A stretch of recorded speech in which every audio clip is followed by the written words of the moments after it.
Talk About It with Franjez. Today's special guest is a recording artist from Hastings-on-Hudson.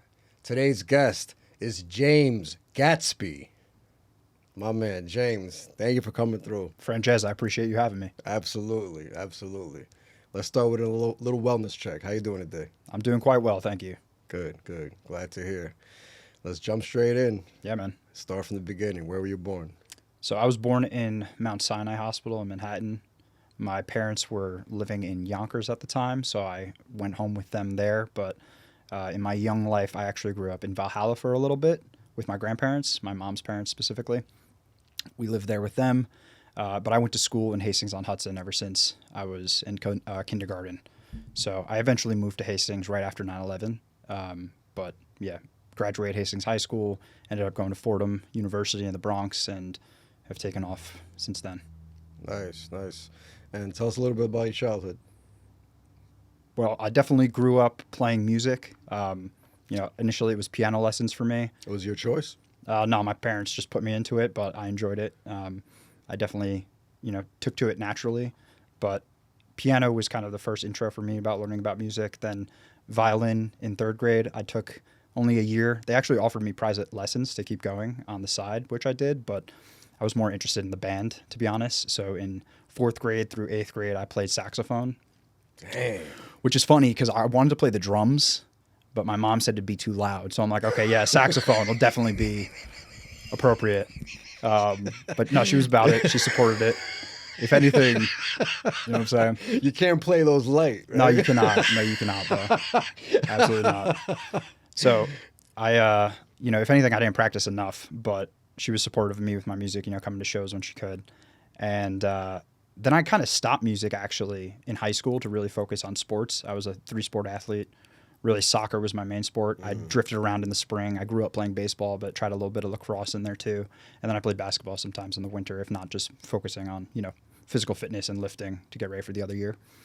But around senior year, maybe even junior year of high school, hip hop and rap started to appeal to me just from being in the social scene. People would start freestyling and rapping, and I had the courage to try it one day and ended up, making some songs and stuff on GarageBand to really get myself going. So before the rap and hip hop was introduced to you, what were you listening to? That's a great question. There really was no rap or hip hop in my house, to be honest with you, growing up. What was being played? A lot of pop music. Like my mom loved Whitney Houston, Mariah Carey. I listened to like NSYNC as a boy band when I was younger. You know what I'm saying? Like some Disney Channel shit. It was always on in my house. So kids, Barney even was music back in the day, like legit. So my dad, on the other hand, though, is much more into heavy metal. So like Metallica, Rolling Stones. You had a variety then. Good. Yeah, and then what I was allowed to listen to was more like alternative rock, so like classic 90s alt music. I then, though, discovered hip-hop in my own way with, sports and shit, honestly, in the locker room. A lot of people, and just being in school, 5th, 6th grade was when I heard like Eminem and 50 Cent for the first time. That really resonated with me. And I was able to go out and try and find, there's so many different artists now, obviously, with streaming and the way we've grown in the last 20 years. But initially, it was just about, like, the hardest dudes from New York, like Lloyd Banks, Jadakiss, like Hilltop Hoods, actually, I'm going to shout out from Australia. It was somebody you probably never heard of. No. They are incredible, though, in terms of the way they melodically put their songs together, a lot of their hooks and the messaging that they have, the storytelling is just brilliant. So that resonated with me. For myself, though, when I started taking it seriously, I would say I emulated like Mac Miller a lot, and then eventually Russ with his self-driven, entrepreneurial spirit. I definitely could relate to that a lot. So those guys are all huge inspirations for me. So you're trying to be independent? Definitely right now. Oh, I'm a huge Mac Miller fan. Oh, for sure. Like, when he passed, for like a year, I didn't listen to his music. Damn, really? It was just like, it just didn't even seem real. Like, especially now because of social media. I literally watched his stories every day. Yeah.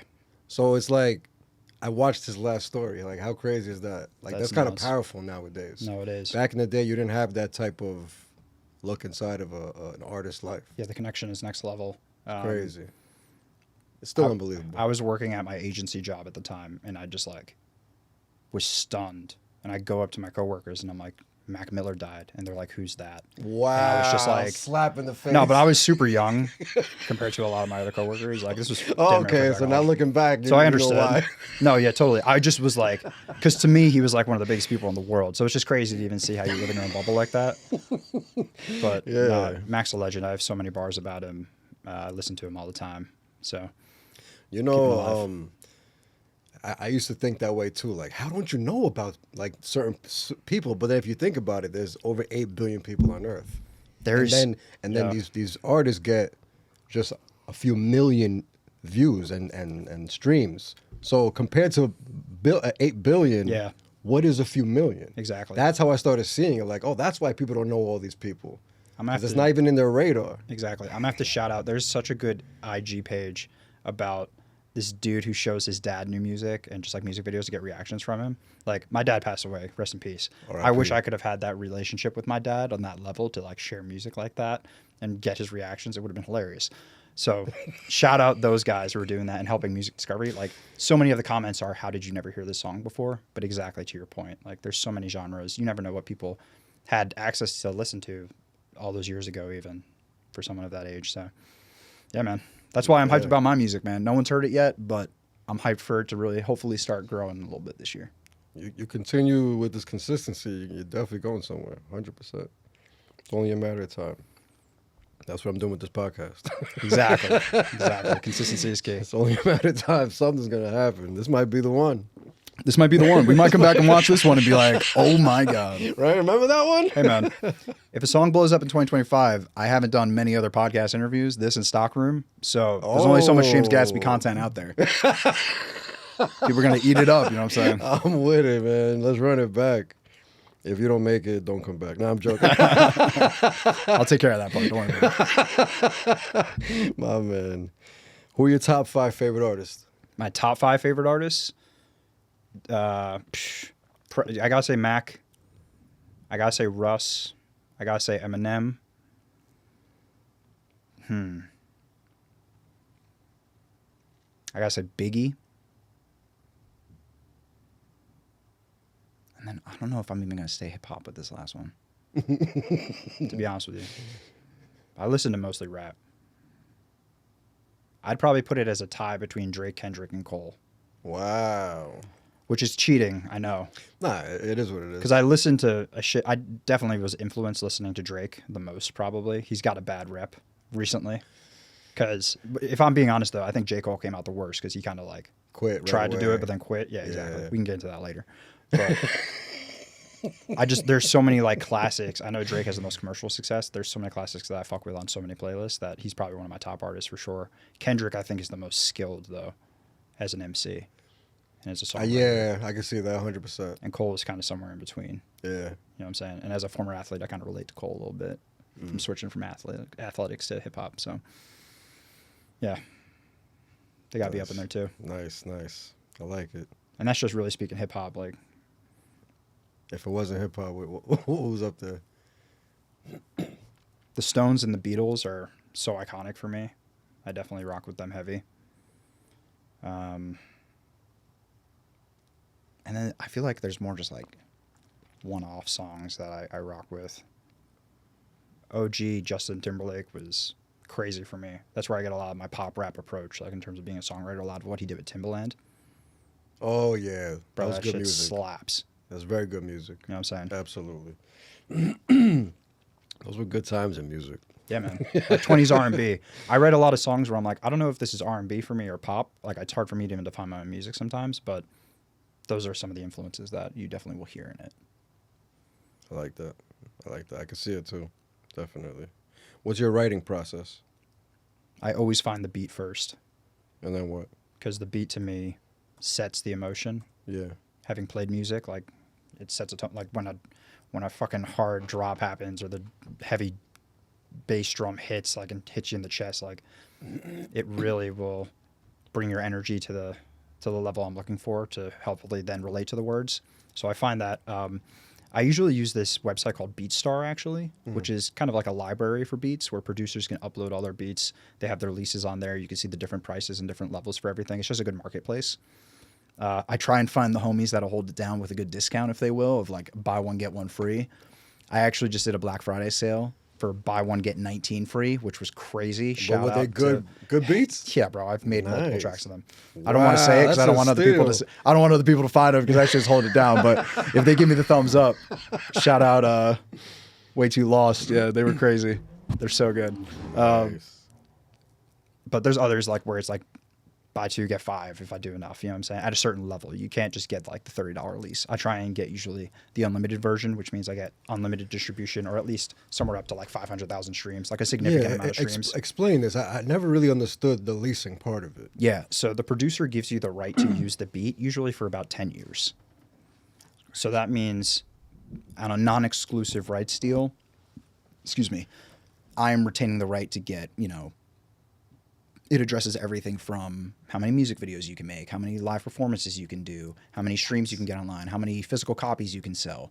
And I try and get the one where it's just unlimited everything. So I don't have to worry about it. And if I really believe in the song or I start to see traction with the song, I'll try and negotiate for the exclusive rights, which means only I can use this beat now. No one else can lease it.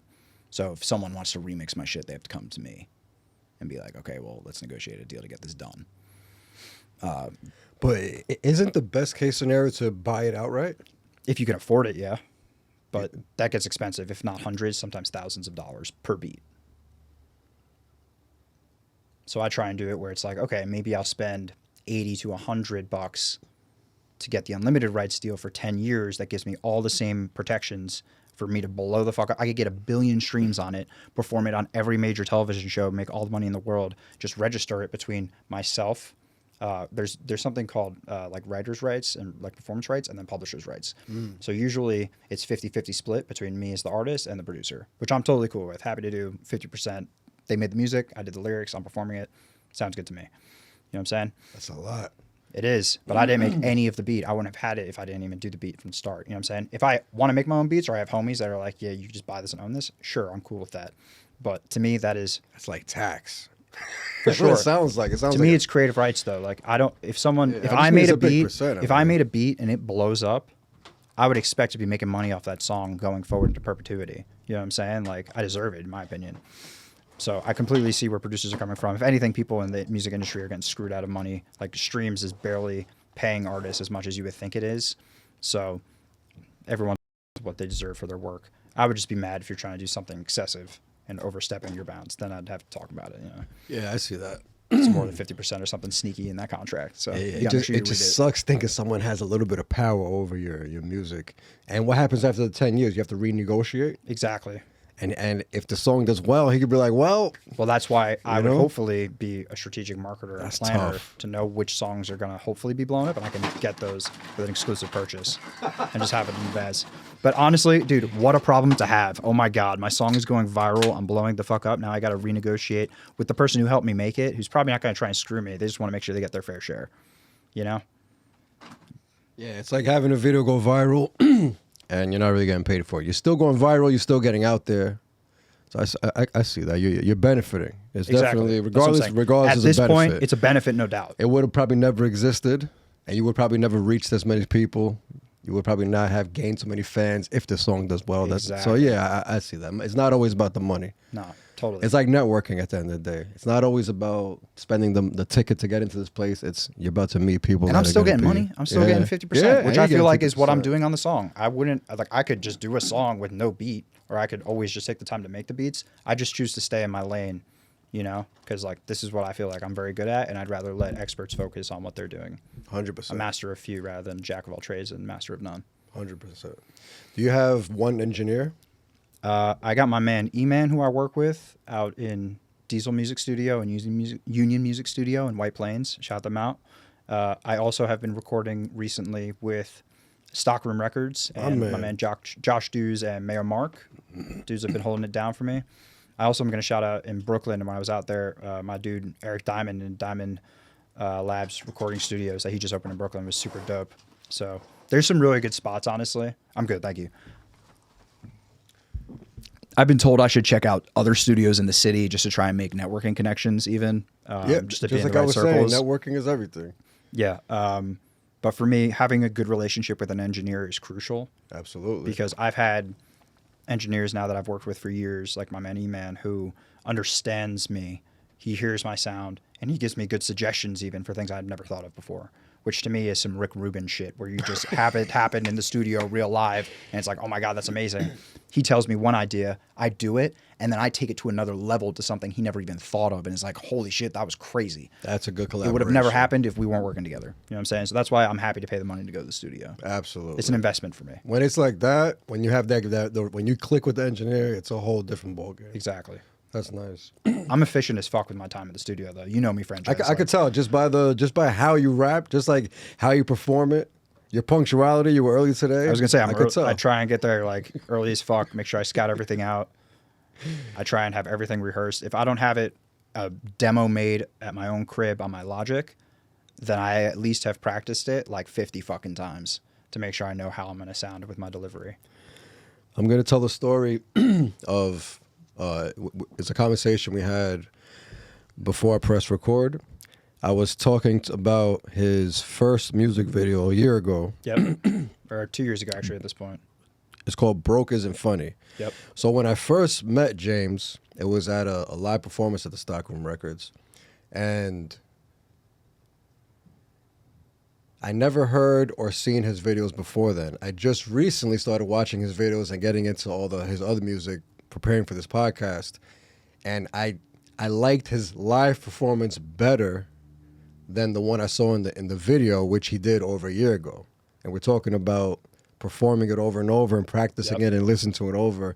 You just get sharper. Exactly. So the performances sound way better than the original track, which is insane. And that's how I first met him, as that performance. So when I listened back, it wasn't as impressive. Nah, man, and I'm honestly totally cool with that, because if anything, it just shows my growth as an artist. Like, I'm going to leave that shit up and set an expectation out if you see me live, that if you go tell your friends that after the fact, you are an ambassador for me, which is the ultimate goal for me as an artist, is that I want fans, but if you're an ambassador vouching for me, even being like, yo, that video was good, but like, he's even better live, that means the world to me. So I just hope that I can continue to improve with my work and continue to hone this craft, and hopefully the next video will be even better, you know what I'm saying? And then we'll just build up from there. Absolutely. So let's talk about that video. That was the first video you really made? Yeah, actually. I had done a video back in like 2014 on some low budget under a different alias, but for James Gatzby, that was the first one that I did with my man Steve. Shout out Steve, House of Moles. They do the One Train Cyphers down in New York City. Oh, nice. Steve I met on an influencer cruise back in like 2019. And he was doing the recording for it. My boy was spinning as the DJ. Shout out Mestizo.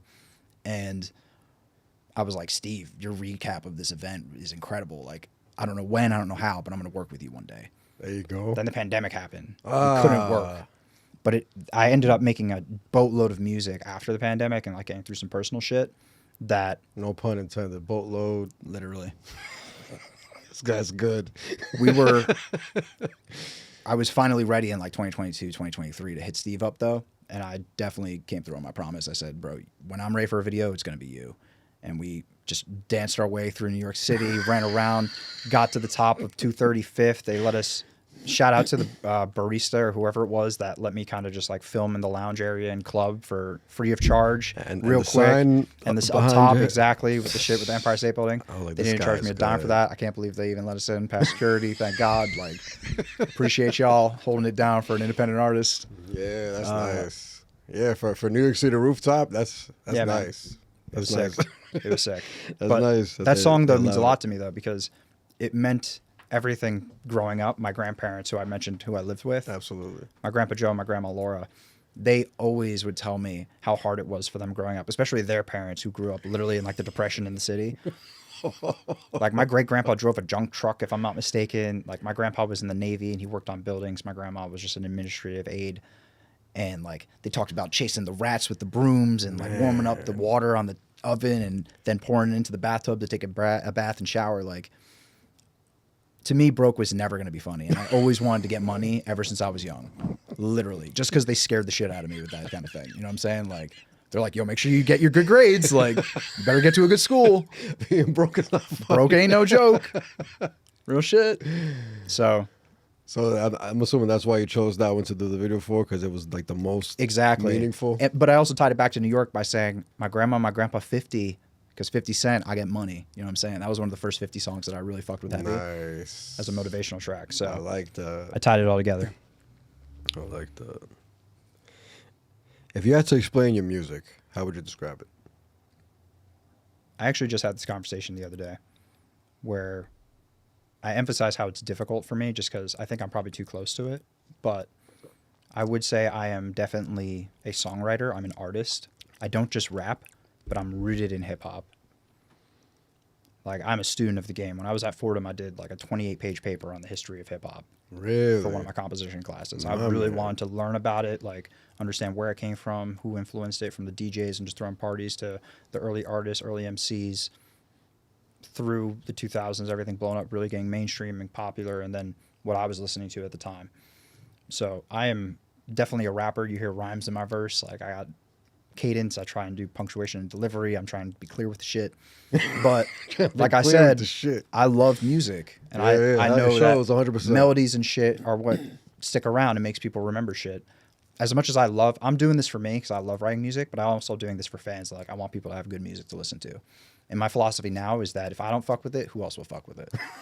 Literally. So I'm finally writing music for myself that I enjoy.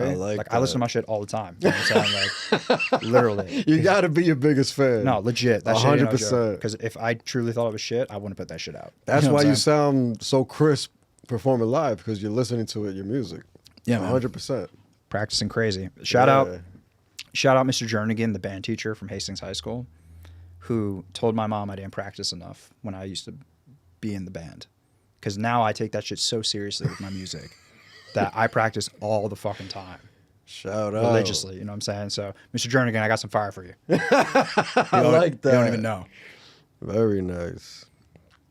What religion you grew up practicing as a child? I was a Catholic growing up. Oh, okay. I was actually an altar server. Oh, all right. Because I was just... I had like ADHD and anxiety growing up. But it was undiagnosed. I didn't get diagnosed until right before the pandemic. Everything happened before the pandemic. Yeah, I took like the steps to like go seek help, you know what I'm saying? So it was good to do that. But I was just bored as fucking church, honestly. Like, I needed something to do. So that was a way for me to get more involved. I'm definitely a God-fearing man. Like, I am spiritual. I just think that in churches in general, like, there's a lot of philosophical, I don't want to say corruption, but I think through history, man has corrupted the idea of religion, I think, to their own benefit. And, like, there's definitely things and lessons, not just things, lessons and ethics that I take from the church and apply to my own life. But I'm definitely not practicing. I hear you. Yeah, but I say my prayers every night, dude. Like, I definitely am God-fearing and, like, trying to set good intention in the world and believe in a higher being. Who's the first person you think of when you think of success? My mom. Tell us why. Because she was always so driven in life. My mother worked her way up from being an English teacher to working as a librarian to then in a school district to then being director of technology in the school district, to then being director of curriculum at another school district, to then within 6 months of getting that role, getting placed as a temporary superintendent and then taking over the role of superintendent. Wow. She really moved up. Crazy. And then now her role, now that she's retired, she was on plenty of executive boards. She got her doctorate from Columbia. But she like helps now to source new placements for other superintendents and administrative roles. So like, she's one of my heroes for sure.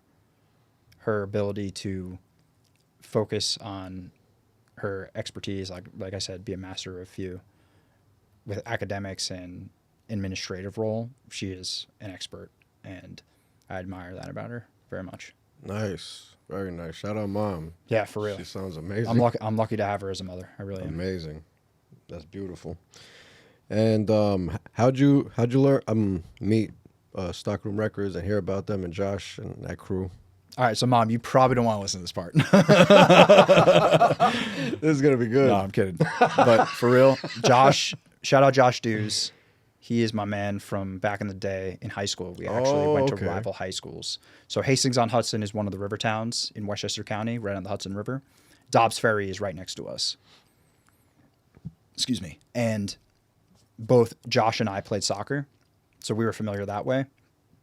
Going out into the party scene, just being underage, drinking, having fun on weekends, I would cross paths with him. And over the years in college, we've just stayed in touch because he makes music as well. So I admired and respected what he was doing. And then I saw he was doing some open mic stuff over at Stockroom. And I said, I should definitely pull up. Like, it's been years since I've seen him. But shout out Stockroom. I know they won Best of Westchester recently. I used to actually work with Westchester Magazine with one of my previous agency jobs when I was working at Thompson & Bender in Westchester County. So I'm familiar with the Westchester scene a little bit with like PR and events and stuff that goes on. So, I wanted to definitely congratulate him with that. And he's been fucking with my music. I've been able to find a nice platform there with different open mics, different podcasts, a show that we did at Yonkers Brewing, and it's really blossomed into something nice, I think. Nice. Yeah. He's killing it. Yeah. He's doing really good things for artists out there, just giving them I'll be there a platform. Yeah, man. I'll be there again on Saturday to do just a talent show, show them some of the stuff I recorded there. Nice. Yep. Very nice. As a kid, what did you want to be when you grew up? Oh, I wanted to be a soccer player. If I was born in another life, if my parents understood that investing in club sports as a youth was like investing in my college career because I would have got a better college scholarship, bro, I would have been Ronaldo for the U.S. men's national team. Like, I have no doubt about it. I'm the type of person that will put their mind towards something, especially if I love it and have passion about it. Like, you couldn't take me off the soccer field. When I was like 2-3 years old, my dad called me Taz because, like the Tasmanian devil, they'd be like, all right, just go play defense. But I was just faster than everyone, just running, getting the ball and scoring goals repeatedly. Like, if we were in Europe, some scout would have been like, that 4-year-old's incredible. We have to get him into the academy. And I would have been bred to be a soccer player to play internationally. Like, I wish I could play for Manchester United as their lead striker and play for the U.S. men's national team and bring home a World Cup. Like, if I could be born again and raise myself, it would be Project Mbappe or Project James Gatsby to be scoring goals. If I could be born again, you know what I'm saying? Myself, my man. For real. But damn, your parents missed out. It's all good though, because shout out my homies that I get to play EAFC with. All right now, if I could. I have a great job. I love my job. If I could do anything in the world and make money off of it, though, it would obviously be this music shit, and it would be streaming as a streamer playing Xbox, because I am a huge gamer as well. I love that shit. I used to play with my dad all the time growing up. But EAFC is how I get to relive soccer glory. What is that, a soccer game? Yeah, it's like FIFA, basically. Oh, they just FIFA lost the naming rights, so now it's Really? EAFC. Wow, like WWF. Yeah, exactly, basically. Man. So I play striker on this pro clubs format where I'm just controlling the striker and we're just out here scoring goals all day, dude. Like, I have a rap bar about it. It's fucking fire. Like, I get to relive the glory days. But streamer money is really good money right now, and that might be a good way to even network to spread your music out there. No, definitely. It's a good idea. Right now, streaming is huge. I know you know. The one thing I'm trying to do first is get the attention with the music first, though, because there's so many. It's such a populated streaming community, and I want someone to have a reason to watch me. Not that I'm not entertaining. I think I probably would be, just from the way I make my friends laugh in Xbox parties. But I ultimately am trying to have an audience that's reliable, and like I can set up a consistent schedule with it. If I have attention of people already that fuck with my music, then they'd be more inclined to watch. Yeah, it's definitely easier. You gotta really have people that fuck with you. I could either focus on the streaming or the music, and I'm choosing to focus on the music. The streaming will come later. I respect it. Yeah. You should definitely do it, but yeah. Not for sure. Timing is everything. Exactly. Timing is everything. Yeah.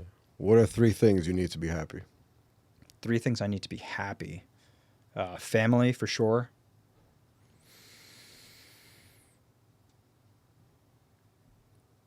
Music. Music is how I express myself, and it's therapeutic to me.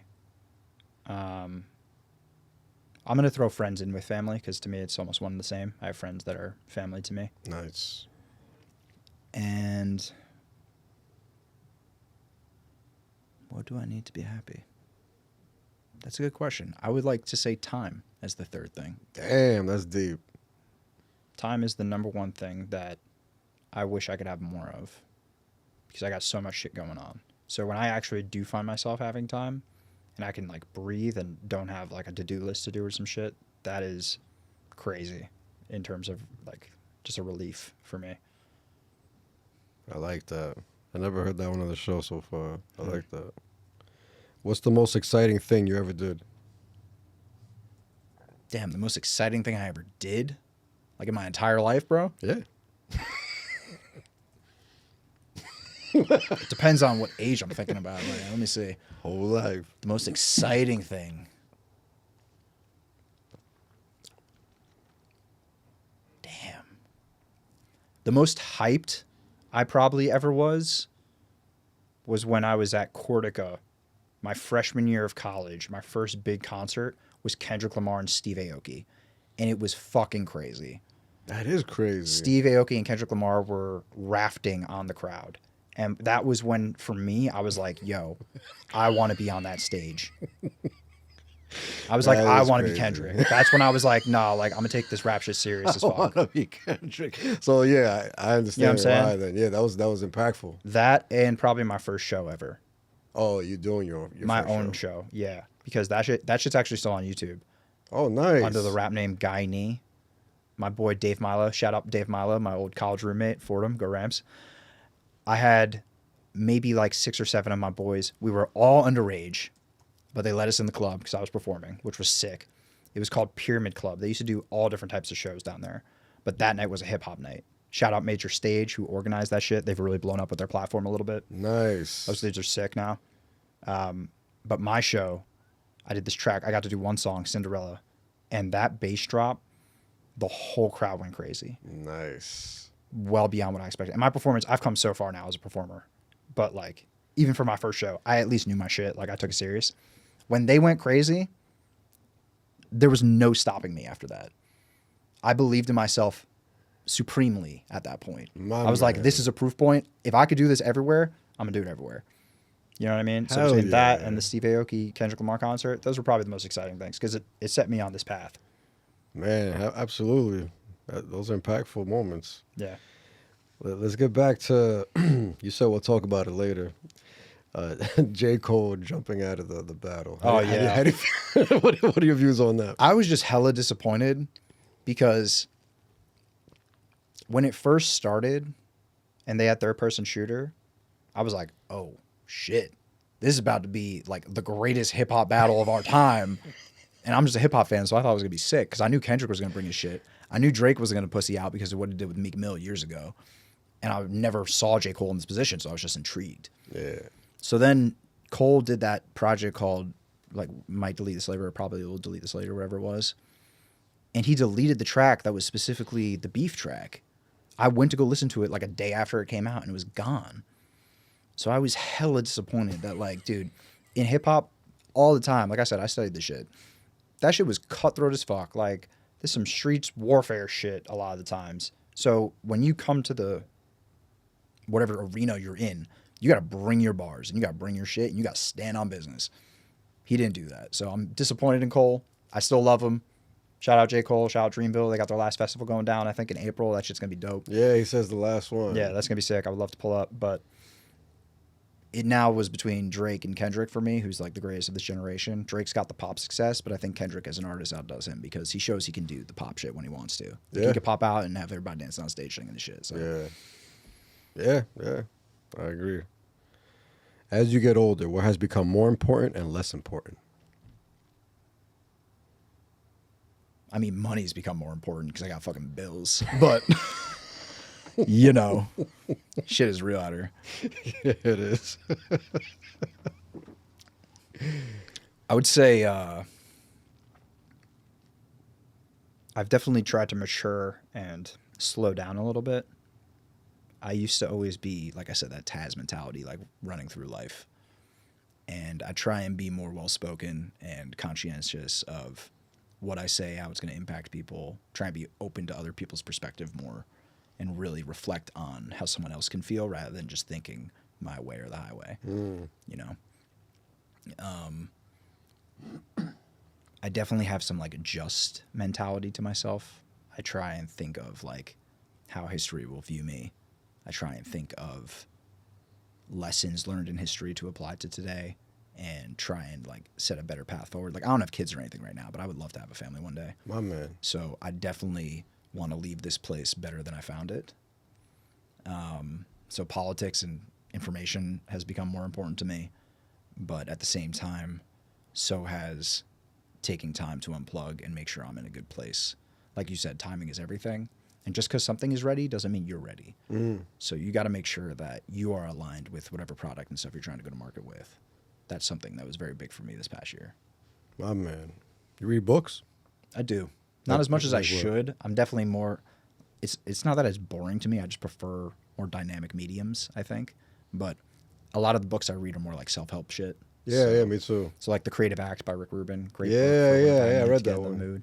I love the guys over at Echelon Front, Jocko Willink and Leif Babin, who are the most badass motherfuckers that you will ever meet. They are, we were talking before how you met the dude that shot Osama bin Laden. These dudes are Navy SEALs, like the most elite of the elite. They were there in Iraq, and I believe Afghanistan as well. But they basically apply their Navy SEALs logic to business situations and just teach you how to be. One book is called Extreme Ownership. It's about being the ultimate leader. And I try and apply a lot of that to myself because when it comes to my professional life, and even in my creative elements, I see myself as an administrator and as my graduate degree, my business administrative degree when I was an undergrad, specifically was about like marketing and management and trying to be in some sort of CMO type of role, some sort of director role where I'm leading a team. But I see myself with music being a leader in life, and I see the power that influencers have in the marketplace. So I try and, apply that level of critical thinking to damn near everything I do when I can. My man. I like that. What would be the best piece of advice you'd give your younger self?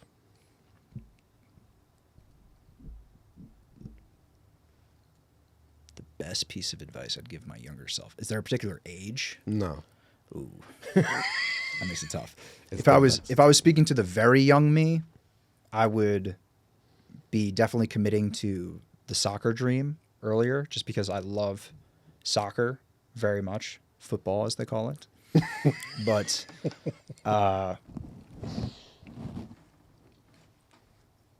if I were speaking to, let's say, like myself about to graduate from college, it would be to lean wholly into the music thing and don't let anyone stop you, whether it's relationships with friends, relationships with girls, like relationships with family. Focus on this, do this, hone your craft, and believe in it. Because I had a pretty big hiatus for a few years where, it was relationships distracting me or just like personal shit dealing with family or even just my own mental state. I probably was, a little depressed, like not really being the best version of myself, not taking care of myself. And I ultimately see clearly now the way. So I'm full steam ahead. My man. Yeah. What do you do for your mental health? I do like to meditate. My man. Michael Seeley is dope for anybody that needs a recommendation on YouTube. Michael Seeley. I mean, it's better if you have YouTube Premium because you get to not have the ads break it up. Yeah, that would ruin the meditation. I watch a lot of YouTube, so I actually do fuck with YouTube Premium. I fuck with like United Stand. I'm a huge Manchester United fan, like I said, so it's good to not have commercials. But Michael Seeley as well. He does excellent meditations, whether it's as simple as trying to help you fall asleep, trying to deal with anxiety. I did one for nice guy syndrome, actually, that I felt applied to myself because I was always trying to be a people pleaser because I was afraid of getting in trouble or telling someone no. And I had to address that with myself and know when it's right to stand up for myself and believe in myself rather than always just do what the other person wants. You know what I'm saying? Oh, yeah. So, yeah, it was very introspective. I definitely go to therapy as well. I go bi-weekly at this point, which is healthy for me. I know everybody has their own schedule or relationship, but I would say for anyone questioning therapy that it's kind of like dating in the sense that you really got to find someone that is good with you. Just because you're doing therapy doesn't mean it's going to work. You have to have a good relationship with your therapist. So yeah, I tried 2 and it didn't work out. Yeah, and that's totally normal. Like I said, it's more like dating than anything else. Like I found someone now who I'm comfortable with. I've had pretty good luck, but like I had one therapist who's way older than me, and there's no way he could relate to most of what I was saying. So like I found someone now who's more my age, still mature about it, holds me accountable, but he's also real with me and a good friend that I need to just be able to trust and get shit off my chest. So I'm not just bottling it up and getting pissed about it. You know? It's the last thing I want to do. Absolutely. I agree. Therapy's good. It's healthy. If you could have, I was going to say, I don't mean to cut you off, Franjez. I was going to say the last thing I do too is just go to the gym. I got to stay physical. And I like to play. I like to play sports too. Health. I do still try and play soccer during the summertime. I used to play club when I was at Fordham, so staying active. Whenever the homies want to go play basketball at a park or something, I try not to bitch out and show up, even if it's like 100 degrees in the summer. Just stay active, go out, get some fresh air, stay in touch with nature, especially because I work from home. So I try and make sure I get my steps in. Yeah, that's got to be tough. Yeah, working from home. It's got its benefits and it's got its cons, like anything else. Absolutely. Mentally, it's got to be tough. Yeah. If you could have any question in the world answered, what would you ask? And I mean anything, even like the time you're going to die, the day you're going to die. Damn, I don't think I'd want to know that, actually. No, that's just an example. No, that's what I went to first, too, actually. But I was like, nah, son, that shit would drive me crazy. Yeah. I'd be wondering how. I'd be wondering, like, would I take advantage enough? Exactly. What am I doing? Exactly. Fuck that. I don't want to know. That's I definitely don't want to know. Any question? Damn, I don't have like burning questions that piss me off. I guess like I don't know. I'm not a big conspiracy theorist. Maybe like, is there life in the universe outside of this? Because I believe there's definitely life. I feel like there's. I mean, the U.S. government has come out and said they don't know what. It's not UFOs anymore. It's unidentified aerial phenomenon, I believe, UAPs. Like that, yeah. Yeah, maybe something like that. Like, what is the nearest civilization? Are they friendly? Like, do I have to prepare to fight the fucking Klingons from Star Trek or something? Like, or do we get to live peacefully in this universe? Because that would be ideal. But I think if there was something like that, like some groundbreaking discovery, and it was just socially acknowledged, hopefully humanity would come together and focus more on our commonalities rather than our differences. So that, I think, would be information that would better serve the public. I like that. And what's the story behind James Gatzby? So I very much stand on the fact that I'm a self-made New Yorker. Like, I am born and raised in Westchester County. My dad, when my parents got divorced, he moved back to his original hometown of Brooklyn, so I used to spend mad time out in Brooklyn. My mom, she grew up on Pelham Parkway in the Bronx. So I got family throughout Westchester County, Rockland County, Dutchess County. My dad moved up to Middletown, up in Goshen Park Turnpike. So like I've been up to what people truly can consider upstate New York. Yeah, Westchester is not actually upstate New York for anybody wondering. Not at all. Like I live in Mount Vernon now. You could literally walk to the Bronx, bro. Like that shit is not upstate. There's subways that go to Mount Vernon, bro. Like, to me, if it's Metro North within reach, you're in, downstate. But I digress. James Gatzby is all about the fact that I rep New York to me. Like, I truly embody it. I got family all over. I've been here my whole life. I'm trying to make it here. All my content is really shot around here. Like, I'm making the music here. I'm trying to make my living here. I want to start a family here. So that's like the main element of it. I also threw some sick-ass parties growing up. So you can ask my friends. I honestly don't like to talk about it because I don't want to toot my own horn. But, like, we threw some dope concerts in college. Like, we had some legit underground type of venue that we just made out of our basement. It used to get packed the fuck out. Like I said, the part my mom didn't want to hear before, I'm not going to elaborate really.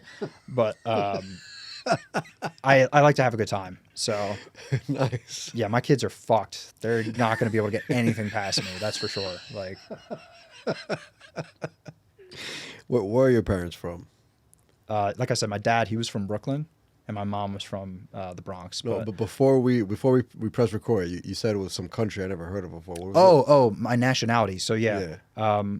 My father is Irish completely, but on my mother's side, my grandma Laura was Italian, and my grandpa Joe was Maltese from the island of Malta.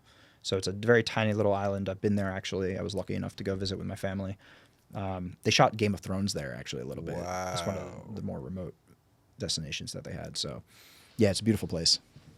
Well, what's it like? I never heard of this place, sadly. It's like tropical in terms of having, warmer climate. It was more like, from what I saw, a little more barren and deserty than I would expect. But, so much history and heritage because there were so many people who captured it over history. It's not like a strong empire or anything like that. They were captured by the British and like the fucking Byzantines probably and everybody through history. So it really fucked up my ancestry, or 23andMe shit. Like, I got way Everything. people from like the Fertile Crescent that we just Yeah. assume is Malta. Yeah, so I definitely got a little bit of Mediterranean swag in my blood. What's the language there? Maltese. Really? And I do not speak it. Ah. Yeah, sorry. I'm not very good with foreign languages. I wish I took Spanish growing up. I took French, which, you know, is cool, but I should have took Spanish. I especially wanted to be a soccer player. Oh my God. Would have been way more useful. A Maltese is a dog too? Yeah, it is a dog. Right? Type of dog. I think it's one of those little white ones. I don't even know what it looks like. You can put it up on the pop-up in and the comma. does it come from that? I would country? assume so. Yeah. I would. Sorry, I'm not a dog breeding expert either. Oh, that's funny, man. If you had one law everyone on earth had to follow, what would it be? Be kind. I like that. So many other things would be taken care of 100%. if we thought of it from that perspective rather than from like financial gains or personal vengeance, shit like that. Just be kind. What's the biggest goal, best case scenario with the music? Oh, bro, like I said before, I'm a full-time hip-hop artist. I can go on tours. People buy my tickets to my shows. They stream my music. They buy my merch.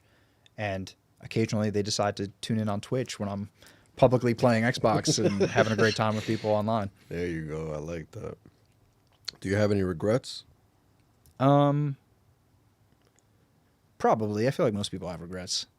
There's things I wish I did more efficiently or timely, or there's relationships that I wish I handled differently, but I try and take everything as a lesson rather than a loss. I think that's a huge way to have a perception in life, just not letting things get you down and trying to, you know, always rebound, always optimize, always improve when you can. So yeah, I definitely have regrets, but I definitely have more positive things in my life, I would say. I have more reasons to be happy than to be sad. I like that. Yeah. What are your overall life goals outside of the music? Oh, dude, I would love to just die old as a grandpa, like playing golf on some sick island somewhere when I want to in this fucking wintertime and living back in New York in the summertime. Have a nice lake house or something for the grandkids to go chill at. Because, like I said, my sister and I were actually talking about this the other day, where we didn't have like a legit family function since like she was like 3 years old and I was 5 because of our parents getting divorced and like splitting up. Like, we used to have Christmas Eve at our house, and I have very fond memories as a very young child, just feeling immense love for my family.